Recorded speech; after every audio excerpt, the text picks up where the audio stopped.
Welcome to the UIAAA Connection podcast. Hometown Ticketing is proud to be the exclusive sponsor of the UIAAA Connection podcast and to provide schools nationwide with the best options for digital ticketing for their events. Visit their website at hometownticketing.com to learn how they can make digital ticketing possible and simple at your school. Thank you to Hometown Ticketing for their exclusive sponsorship of the UIAAA Connection podcast.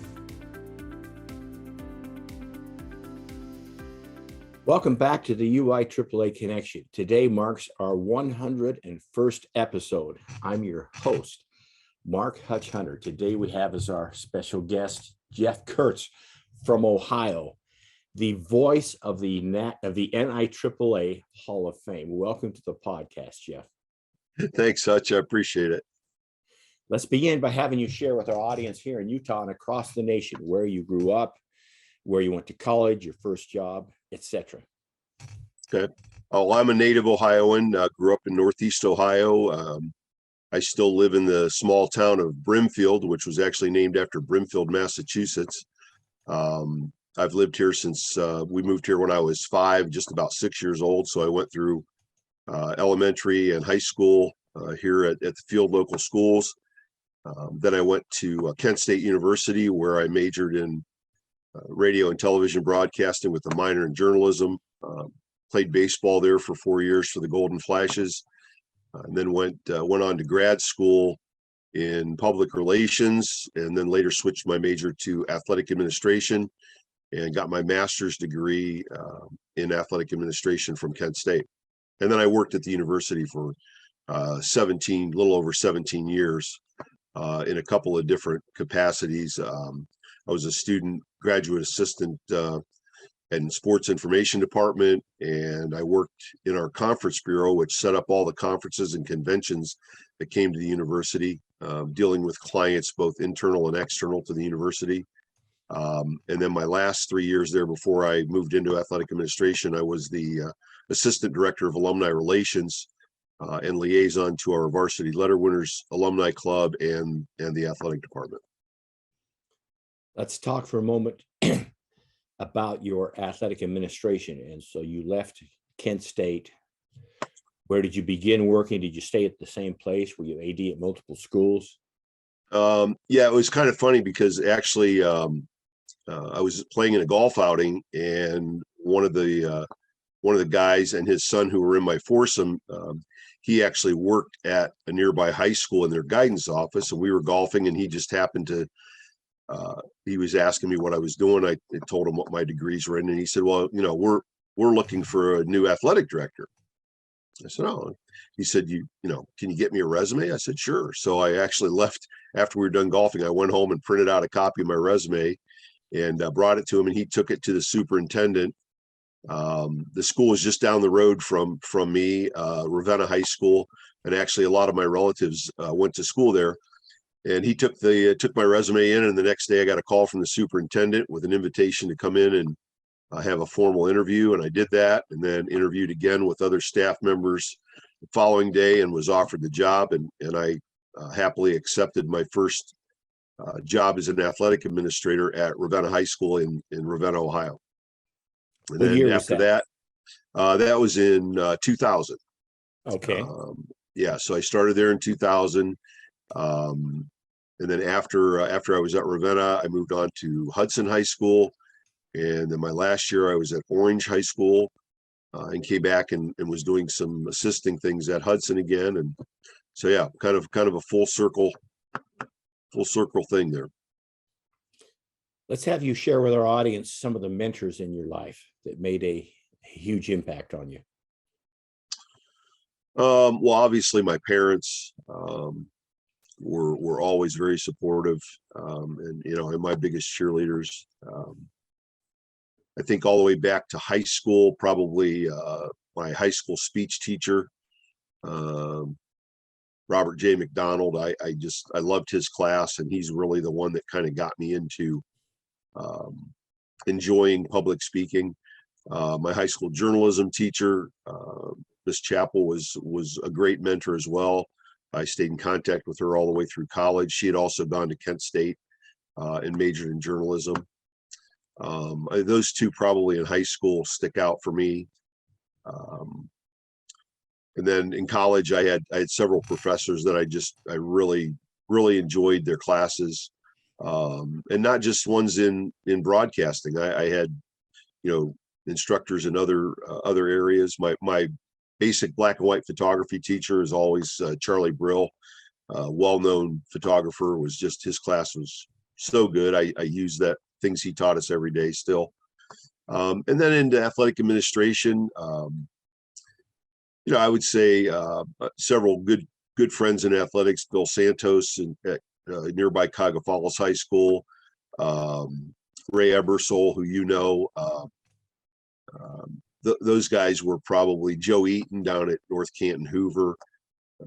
Those guys were probably some of my biggest mentors. Ed Sogan, who I worked for at Hudson, also a mentor. And I just always had a great relationship with them and enjoyed learning from them. And they were always extremely helpful to me as a young and new athletic director. Let's go back to your time at Kent State. When did you begin? So when did you graduate from high school? Yeah, I graduated from high school in 1977. So I enrolled at Kent and started in the fall of 77. Walked onto the baseball team. Was very fortunate to earn a spot on the team, and ended up playing Division I college baseball for 4 years. Graduated with my bachelor's degree in telecommunications and journalism in 1981, and enrolled in grad school that very next fall. Continued to work at the campus television station, as well as the newspaper and the yearbook, and sports information. And then I finished, I started working then at the following year, started working at the university in 1983 as a full-time employee. So I finished my graduate degree, my master's degree, kind of one class at a time, take a class over a lunch hour or take a class in the evenings, and finished my master's in athletic administration in 1989, and then worked for the university in 2000. Let's go back a little bit farther then. I'm assuming you're maybe 5th, 6th, 7th grade when Kent State became famous, because obviously I was in high school and I'd never heard of Kent State. But I want you to talk about what it was like. You lived in that area. You still live in that area. For someone like me who was just I was a high school kid, and you hear about it on TV and you're thinking, oh, what's going on? But I want to hear from it from your perspective. I know you took me up there and we saw the campus, and we saw the places, was interesting, but I want to hear about, as a young man, very young man in your case, what it was like during that hectic time. Yeah, I mean, Kent is less than 5 miles from my house, and we were in Kent all the time. But certainly a very tragic day. May 4th, 1970, and the protests against the Vietnam War were going on all over the country, on college campuses in particular, and Kent State was no different. And up until that day, was really just one of hundreds of colleges that were having student protests. So a lot of things, obviously, in hindsight, kind of went sideways to lead up to the tragedy. But yeah, I mean, I was just a young kid, like 4th, 5th grade, and all we knew was, after it happened, we had a curfew. We had to be in the house at dark. And I remember the National Guards, the tanks and the trucks, the troop trucks, rolling past not right past our house, but at the end of our road. I lived on a side street off of Route 43, which turns into Water Street in downtown Kent. So I remember standing out at the edge of the road in front of my parents' house, watching the trucks and the tanks roll down Route 43 headed to Kent. But yeah, for us, I mean, we really didn't know, wasn't talked about a lot. I mean, we obviously did not go anywhere near Kent for, several weeks because of what was going on. So, but yeah, for us, it was like, okay, it's summertime and we've got to be in the house for something. We don't even know what's going on. So, Of course, years later, attending Kent State. And there were still, when I enrolled in the fall of 77, it seems like 100 years ago now, but that was just 7 years, removed from that day. And so there was still a lot of, a lot of sensitivity to it. They were building the Memorial Gym Annex, which part of that construction area encroached on part of the area where the students were, and there were protests all the time. I mean, I walked to class from the student center, almost weekly. There were, some group of people out there looking for a little TV coverage and talking about why it shouldn't be built there. So yeah, that was going on even when I was a freshman and sophomore at Kent until that building got completed. So yeah, and then working at the university, obviously, you became more aware of it in your orientation classes. And then when I was working at the Alumni Association, of course, we were very involved with, the memorials and all the things that we did to commemorate that day each spring on May 4th. Allow me a follow up, if you will. You mentioned you were what, 5th grade, maybe? I think, yeah. Well, because I was 11. When I was in the 5th grade, was when Kennedy got shot, which was the big thing of my generation. And I remember being at school and hear about it. You said something that you were on the side of the road and you saw the tanks and the troops coming down the road. At that age, what goes through your mind? You said, yes, why are we having to go back in our houses in the curfew? But my goodness, at that age in suburban America, yeah, I can't imagine what it felt like. So I'm asking you. Well, the Route 43 was, less than 200 yards from my parents' house. I lived just east of that, grew up there, moved there, when I was turning 6 and lived there until I moved out of the house. So, yeah, it was, across the street from my house was a 200-acre farm, and, the fields were planted with corn, and corn was already coming up because it was May. And, here comes, it wasn't tall enough to obscure the top of the little rise there on 43. So, we had a pretty good view of, for an 11-year-old, seeing all those troop trucks and tanks was like, oh my gosh, this is really cool, without any cognizant knowledge of why they were there or what they were going to do when they got, 5 miles up the road to campus. Wow. That's incredible. Let's shift gears now and talk about your journey with the UIAAA and then on to your journey with the NIAAA. Sure. Yeah. When I started as the athletic director at Ravenna, I came in, school had actually already started. I interviewed late in the summer and started my job early September. So school was already going, and the principal that I was working with was coming out of the military. He was stationed at the Pentagon, so he wasn't even there yet. So things were a little crazy at the beginning of the school year, but I was so excited to be an athletic director, my first opportunity to do that. And I was certainly wet behind the ears, and just looking forward to getting into everything that was involved. And like I said, I had great mentors. My good friend Bill Santos, I would call him regularly. I had other athletic directors that I would just pick up the phone and say, hey, when this comes up, this situation, what do you do? And Bill and his assistant Bobby Brown from Cuyahoga Falls, they were the first ones to really get me involved with the UIAAA. They said, hey, you need to join the organization, and we have a spring conference and a golf outing, and we want you to come with us.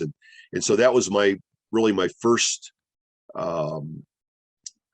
foray into what's the NIAAA, the Northeast Ohio IAAA. And then from there, I, of course, joined the state organization.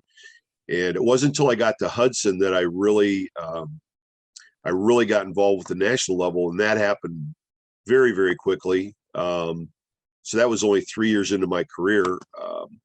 And I was at I think I was at our state event, and they were talking about a new book that had come out. It's called The Voice Above the Crowd. And it was about public address announcing. And I just sat up because I'd been doing public address at Kent State for, at that point in time, for over 10 years. Oh gosh, 20 years. I started in 1981 doing that. So when that came up, and I'm like, oh, this is something that's interesting. So I went up and approached the guy after the presentation, and he actually gave me the copy of that book that he was using to show.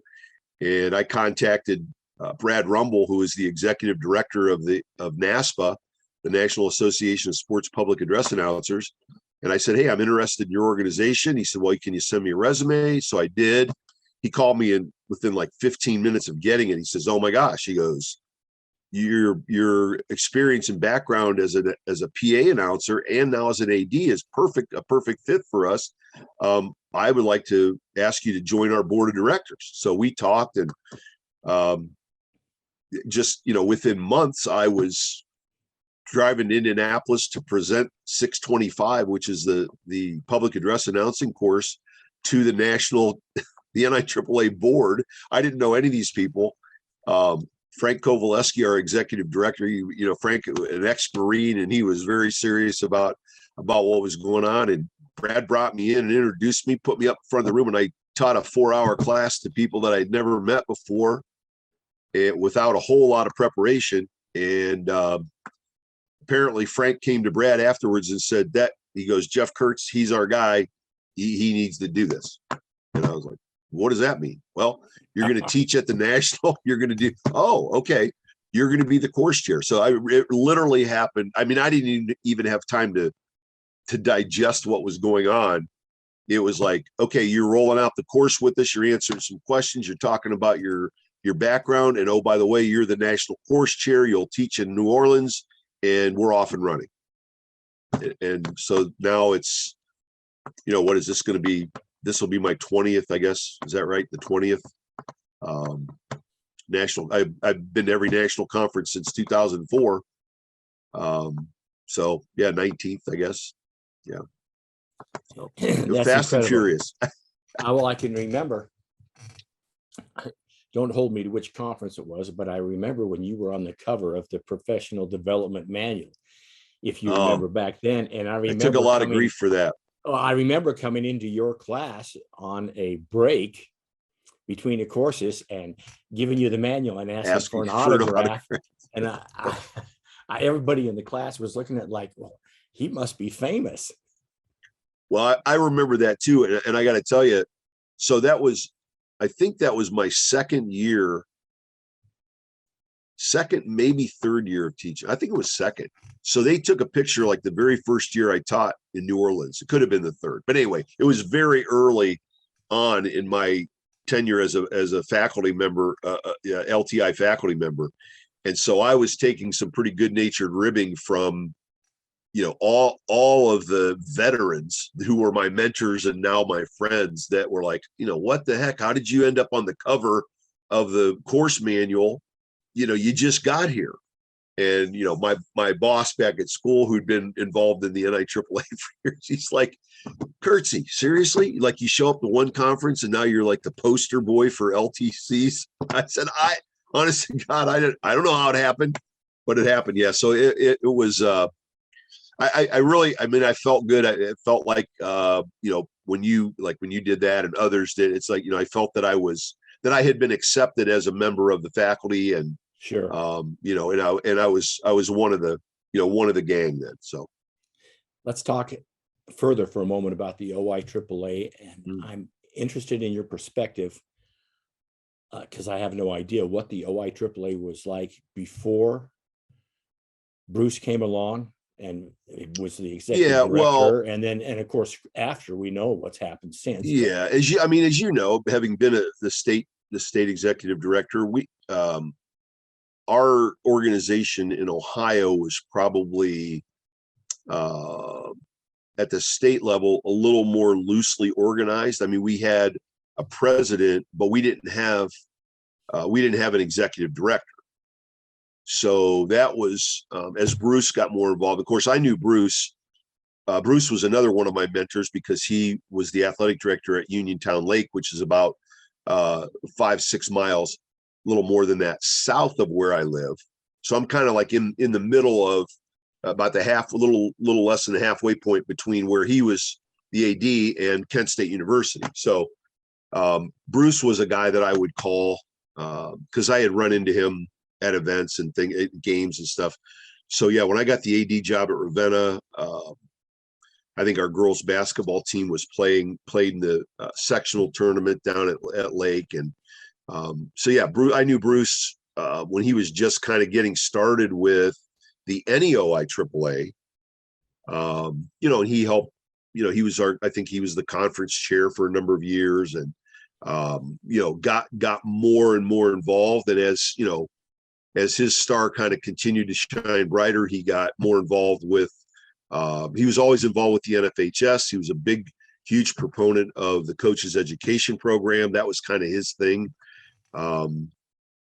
He was famous within his own school for making his coaches crazy, because he was always having meetings and informational sessions. And he always used to like to tell us, you're gonna get a nugget here today. You're gonna take away a nugget. So we all, that was kind of always our joke with him, was like, Bruce, we getting any nuggets today? So but yeah, he was a great guy. Enjoyed working with him. And then he kind of just started up the ladder, and again was a big proponent of professional development. I think athletic directors in Ohio, where the OHSAA it's a principals run organization. So all of the voting and things that take place, even involving athletics, come from the principals of the schools. And a lot of schools, even when I started in 2000, a lot of schools did not have administrative athletic directors. And those that did, there wasn't always a lot of direction. In fact, there were jobs that I applied for that I was told I wasn't allowed to be considered because I didn't have a principal's certificate. Which to me, I didn't understand that, because in my graduate program, nobody had ever talked about getting a principal's certificate to be a secondary school athletic director. The focus was on being a college athletic director, being working in professional sports. There wasn't a lot of talk about becoming a high school AD back then. So, and it seems weird because it wasn't that long ago, but that's truly the way it was. So, when I started getting that, I'm like, okay, do I really want to go back to school again to get another certification? And I didn't, because I didn't want to be a principal. I never aspired to be. I wanted to be an athletic director. So I felt like my degree in athletic administration was qualified me to do that. And then, of course, getting involved with the OIAAA and the NIAAA just, further cemented those professional standards. But yeah, Bruce was the guy that kind of got things rolling as far as spurring the discussion about creating a position of executive director of the OIAAA. And then obviously that, we were able to fund that position. And Bruce, of course, was our very first executive director, and was in that role until he sadly passed away. But yeah, he was a great mentor, a good leader, enthusiastic. And again, I think every AD in Ohio, owes Bruce a debt of gratitude for elevating the level of professional expectations in our field. Thanks. I appreciate that. Share with our audience how many different levels of games that you have announced over the years. So that would be, I'm sure you've done a ton of high school games, and I know about Kent State, but I know you've done the Browns. I know, I can't say the Indians. What do they call them? Well, yeah, I did. I still call them the Indians. I've done everything from, like, I had a friend ask me to do PA for a youth softball tournament game. Introduce all the starting lineups and all that, and did, from a portable microphone behind the backstop to,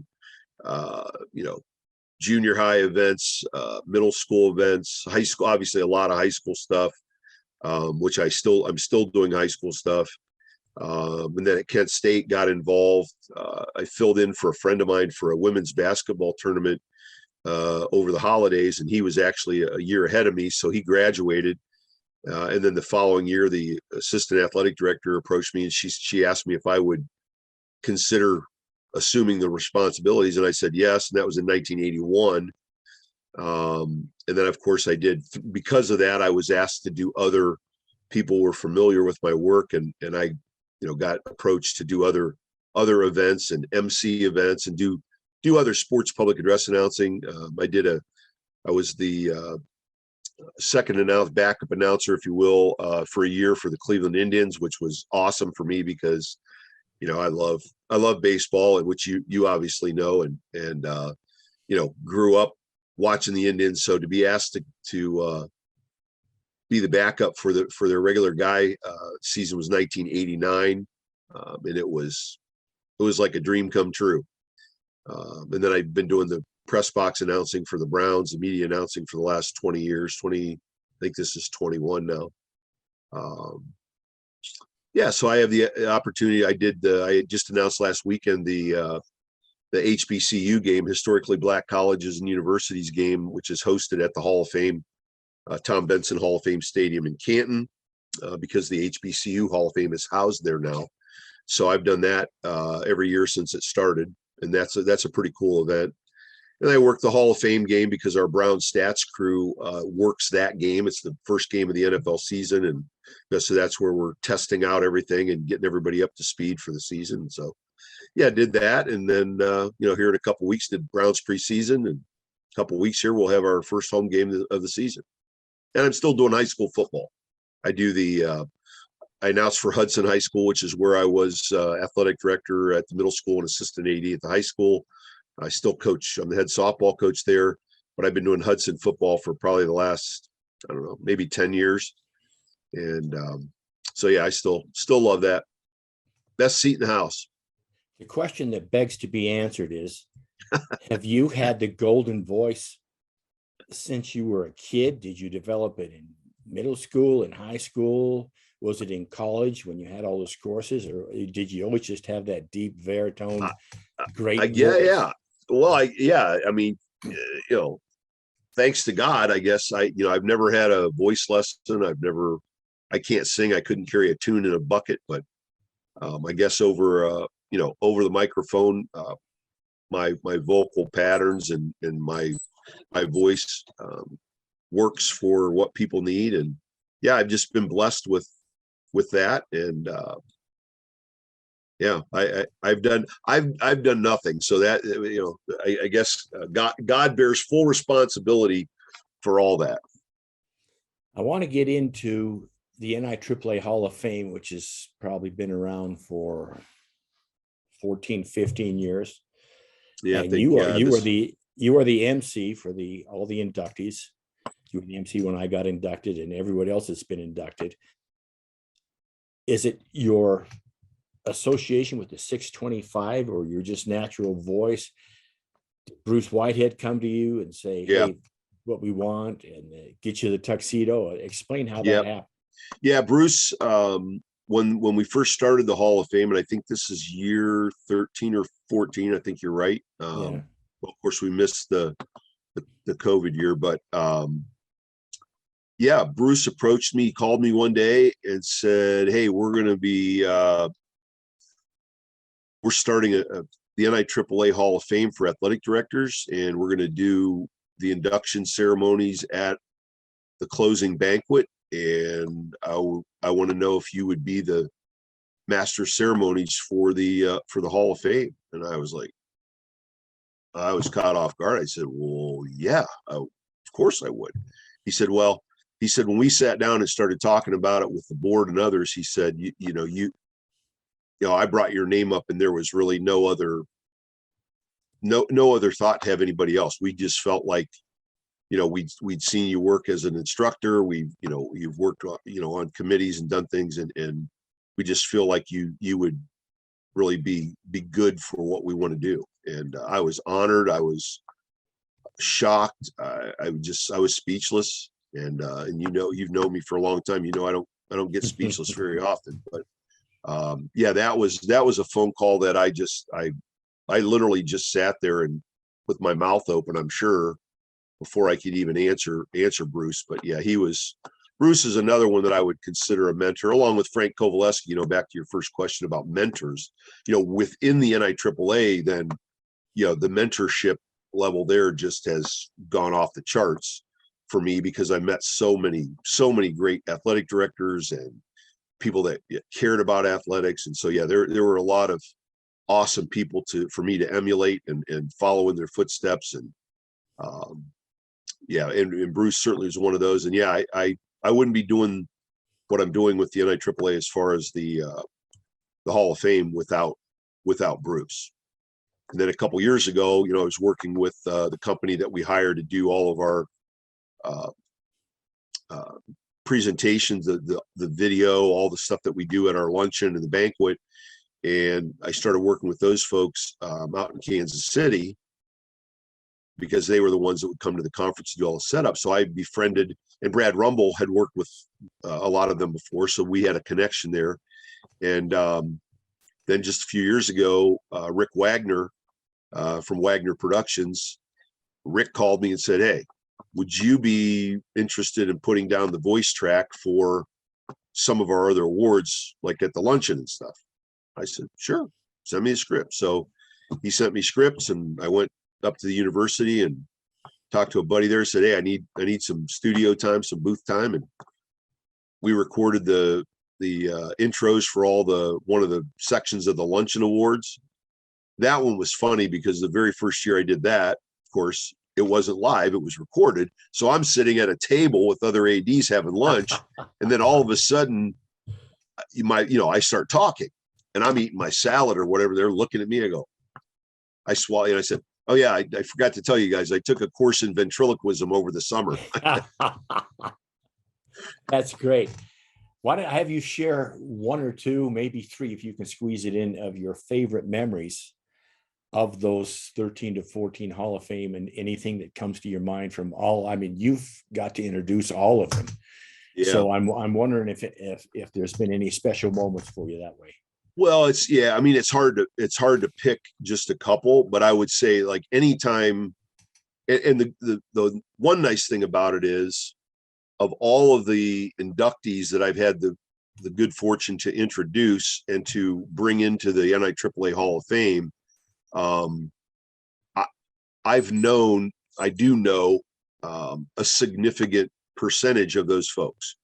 Some of the people obviously that retired before the first couple of years, where we were bringing in people that were ADs 30, 40 years ago that I may not have met professionally. But anytime I get to bring up, for induction, the people that I know and work with. I mean, Bruce Whitehead. I mean, all the ADs. Alan Milanda. Anna Denny Freeze, Bob Hopek, Bobby Rossi from New Jersey. I mean, all the ADs that I consider my friends. To be able to be up there and induct them.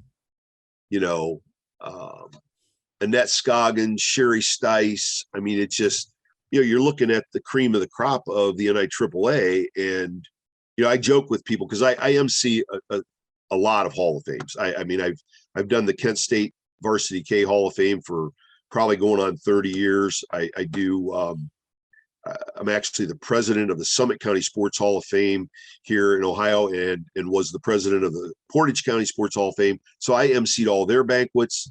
I've done like 20-year club stuff at Kent State, CYO Hall of Fame in Northeast Ohio. So I think I have a pretty good reputation of being able to make all those events and the people involved with them feel special. And I think that's probably what, for me, do I enjoy doing it? Absolutely. But it's really something else when you can go up there and say a few words that make somebody that personally just glow and feel like, oh my gosh, I'm at the top of my game here. I'm going into the Hall of Fame.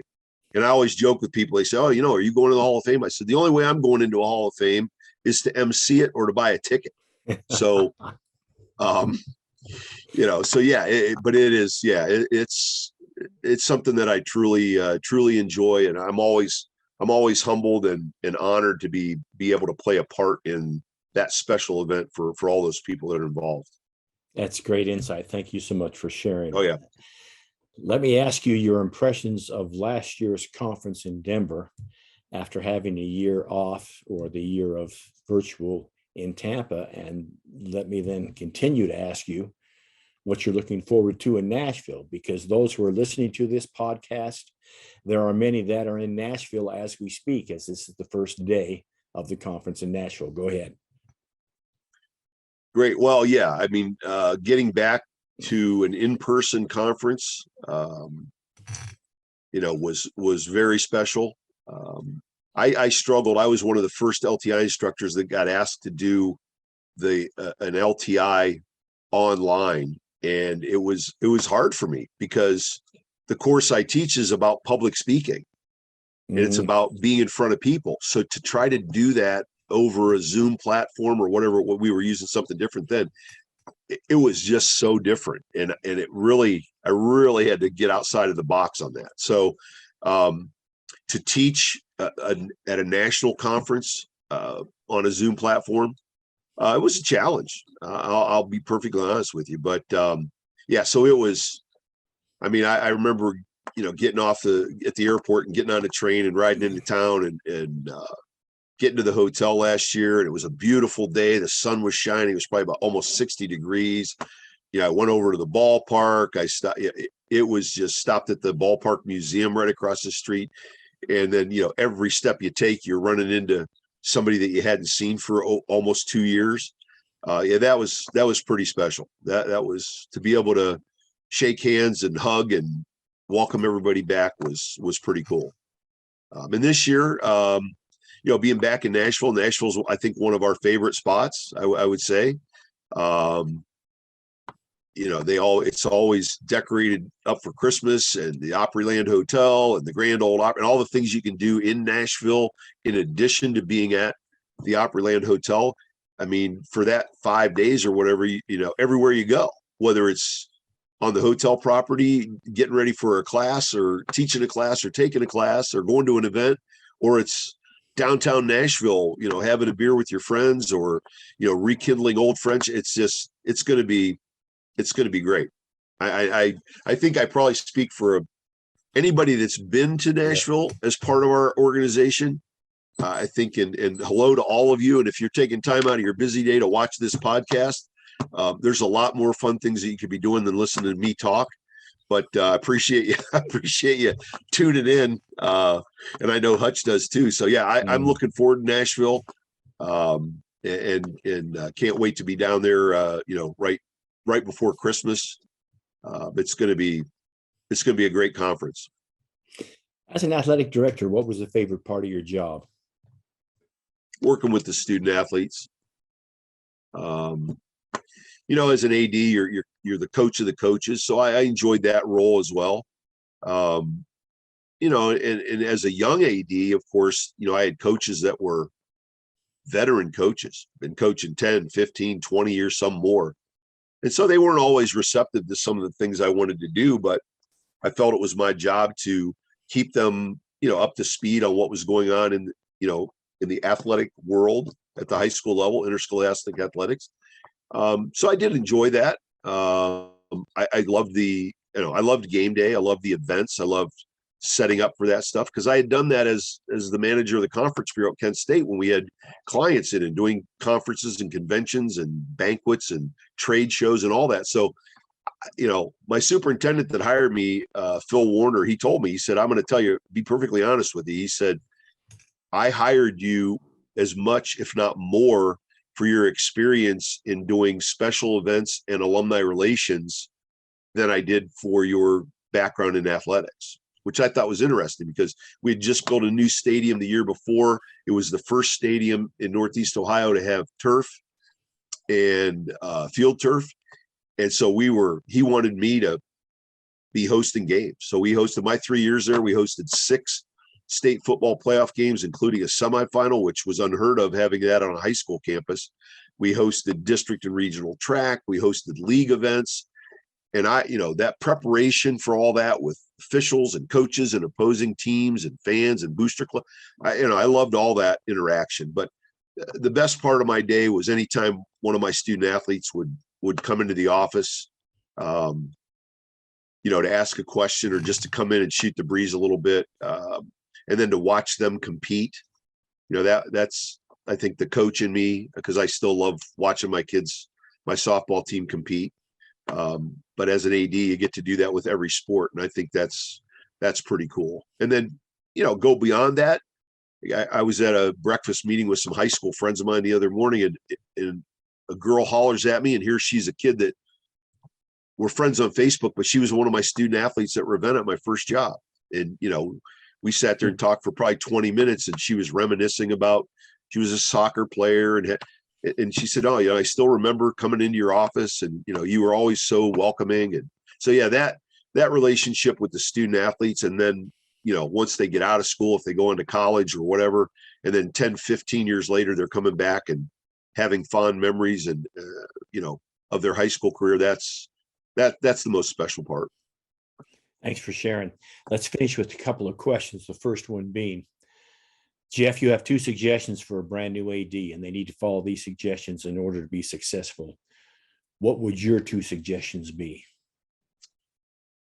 Well, number one, reach out to your colleagues. Don't be afraid to ask for help. Don't be afraid to ask questions. I think, the AD world has changed so much since I started in 2000. The dependence on cell phones, and, I see ADs that have 2 and 3 computer screens. And, we were, my generation of athletic directors and the one before us, we were the people that were on the phone and in person to, face-to-face meetings. And that's changed. So obviously embrace the technology, but I think, number one, don't be afraid to reach out to people that have gone before you that can probably help with some things that you don't even really know are on the horizon yet. And yeah, enjoy the ride. I mean, just, stay in communication with your principal, your superintendent, whoever, your booster club, the people in your town. If you're not from there, reach out to them and find out what's important to them about educationally based interscholastic athletics. And talk to the kids. Let the kids in. I said, my office door was always open, and I wouldn't have done it any other way. Very good. What questions should I have asked you that I failed to ask you? Am I available to do the voiceover for your second book? Okay, it's interesting that you asked. That would have been a question. A, are you available for that? And B, I'm 100 pages in to the second book. So I will make myself available, but it might require a trip to Utah. Well, there you go. And I'm just saying, if you happen to sell, if you can get 2,000 or 3,000 of my first book, Plateau, sold in Ohio, then we can get the voiceover for the first book as well. Oh, I didn't realize there was a sales component to this negotiation. No. Certainly. I don't even know if I had you autograph my copy, so I may have to do that. I have to dig it out and bring it to Nashville. There you go. All right. Well, we'll do what we can. Consider this, for those of you athletic directors who are with us here in Nashville now, when you're viewing this, if you haven't purchased Mark's first book, it is scintillating. It'll keep you on the edge of your seat. You do not have to be a Mormon or have lived in Utah to appreciate it. But I urge you to go out and purchase a copy today. If you haven't, get it online. They can ship it right to the Grand Ole Opry Hotel, Opryland Hotel, and you can have Hutch autograph it during the conference. Well, how's that for a shameless plug? That's a great plug. Unexpected, but thank you so much. On that note, there is another question that you did not ask me, and it has nothing to do. It has to do with sports, and I know you saw it when you were here about my Guinness World Record attempt. I would have thought you would have thrown that in there. Oh, well, see, and I totally forgot that. So we have time. Why don't you share with our audience? Because I remember I laughed when you told me about You your did. world record attempt. Well, and you saw the glove and the ball that were used to set it. Yeah. Right. When I was in high school, I read all kinds of sports books, but I had a copy of the Guinness Book of World Records. And I was leafing through it and I saw, oh, world's highest baseball catch. So I'm reading about it. Oh, this guy caught a ball from an airship at approximately 1,000 feet. And I'm like, I could do that. So I had two buddies in high school that had their pilot's license. So I enlist the help of the one guy, give him a bag of baseballs. We go to the high school baseball field. He goes to the airport, flies over. He's flinging baseballs out of the plane all over the place. Nowhere near me. We weren't very scientific about it. Okay. First of all. And, my parents are there, a couple friends, they're laughing. I mean, baseball's flying all over. I'm running all over the infield trying to catch balls. So he empties the bag, lands the plane, comes back. We were only about 15 minutes from the airport. Comes back to high school. He goes, well, how'd we do? I go, you weren't even close. I go, you got to fly the same pattern all the time. You can't be waggling the wings. And he was having fun with it. I said, so here, let's go back and do it again. I gave him the bag of balls and I don't know, 25 or 30 bucks to put more gas in the plane. So he went back, took off, came back again. I caught two, but he wasn't very high. I don't know how high. We estimated probably 500-600 feet, maybe. So fast forward, I was at Kent State playing baseball. Summer after my junior year, I'm thinking, you know what?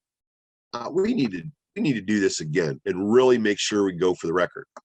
So my other friend, George in high school, he had his license. So we did all the calculations, got out the maps. He checked and so we did it again at a friend's house right down the street from where my parents lived. Had a 165-acre farm and they had just mowed a hayfield. So it was nice and short. So went out there I think it was a Saturday morning and he was I had three buddies in the plane, the pilot, the guy dropping the balls, and another friend of mine was on the walkie-talkie with my father who was on the ground next to me. And they kept flying the same pattern, a loop pattern. And eventually I caught two baseballs and was pretty excited that I was going to be in the Guinness Book of World Records for the world's highest baseball catch at 1,100 feet.